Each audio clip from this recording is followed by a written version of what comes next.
السلام عليكم ورحمة الله وبركاته. أوريكم شيء جميل وشيء تاريخي في المسجد النبوي. الأغلب ما يعرف هذه المعلومة. شوفوا هذه الأربع حجار،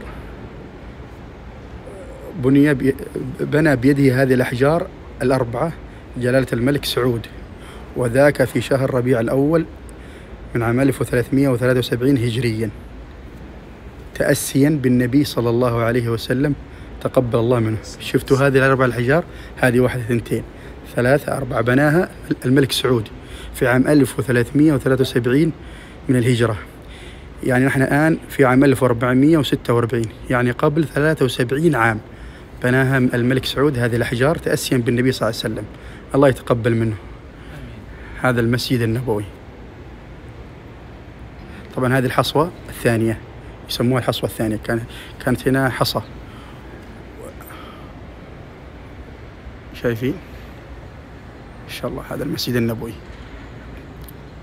اليوم 2 ذي القعدة من عام 1446 إن شاء الله تبارك الله.